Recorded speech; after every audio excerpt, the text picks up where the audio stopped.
एवं आज का जो ये आवेदन है वो साक्षियों को पुनः बुलाने के हेतु आवेदन है। जैसे कि किसी भी केस में अगर किसी व्यक्ति का परीक्षण हो चुका है, प्रति परीक्षण हो चुका है और उसको फिर से बुलाना है तो हमको क्या करना होगा, उसके लिए आवेदन है। इसके लिए हमको जिस न्यायालय में बुलाना है उस न्यायालय का ऊपर हेडिंग डाल दिया है, जैसे कि मैंने लिखा है। अब उसके बाद आपके जो पक्षकार हैं उसको लिखना, जैसे शासनविद नारायण पटेल में बुलाना है, अभियुक्त है ये, इसके लिए। तो फिर इसमें प्रकरण क्रमांक, धारा और पेशी, जिस दिनांक को भी बुलाना है वो पेशी और आगामी पेशी आपको इसमें मेंशन करनी है, और धारा जो भी लगी है वो भी मेंशन करना है, प्रकरण क्रमांक आपको मेंशन करना है। उसके बाद आवेदन पत्र अंतर्गत धारा 311 दंड प्रक्रिया संहिता बाबत, मतलब 311 के अंतर्गत साक्षी को पुनः परीक्षण के लिए बुलाने का आवेदन लगाया जाता है।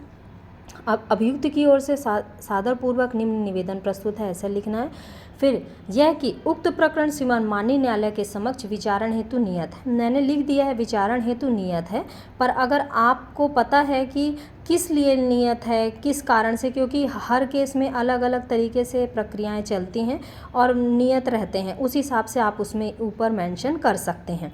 दूसरे में आपको यह लिखना है कि यह कि अभियोजन साक्षी जिसको आप बुलाना चाह रहे हैं उसका ब्रैकेट मैंने नाम लिख करके डैश छोड़ा हुआ है, वहाँ पे आपको नाम लिखना है।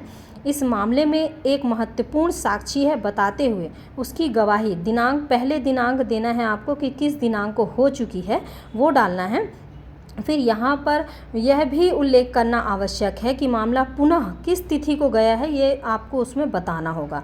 फिर तीसरे में आप ये डालिए, यह कि साक्षी का नाम डाल लीजिए, मामले के महत्वपूर्ण बिंदुओं में, अर्थात वह कारण बताइए, एक सटीक कारण होना चाहिए, क्योंकि समय, कोर्ट का समय बर्बाद ना हो, क्योंकि एक बार कोर्ट ने उस साक्षी का प्रति परीक्षण करा लिया है तो हमको एक महत्वपूर्ण तथ्य को रखना पड़ेगा जिससे कि कोर्ट को ये लगे कि हाँ, इस साक्षी को पुनः बुलाना बहुत ज़रूरी है।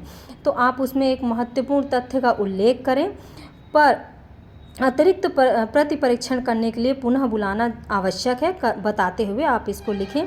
फिर यह कि उक्त वर्णित मामले में तथ्यों के एवं परिस्थितियों में माननीय न्यायालय न्याय हित में मामले की अतिरिक्त प्रति परीक्षा करने के उद्देश्य से साक्षी का नाम को जो भी है उसको बुलाने की कृपा करें। फिर प्रार्थना करें, अतः माननीय न्यायालय से सविनय निवेदन है कि न्याय हित में आवेदन स्वीकार कर साक्षी का नाम लिखें और पुनः परीक्षण हेतु बुलाने की कृपा करें। फिर दिनांक, स्थान, अभियुक्त और अधिवक्ता वास्ते अभियुक्त, आप जो भी अगर आपका अधिवक्ता दे रहे हैं तो उनसे सील साइन कराएं और 5 रुपये का टिकट लगा करके इसको आप लगा दें। न्यायालय उचित समझेगी तो पुनः परीक्षण के लिए अवश्य बुलाएगी। धन्यवाद।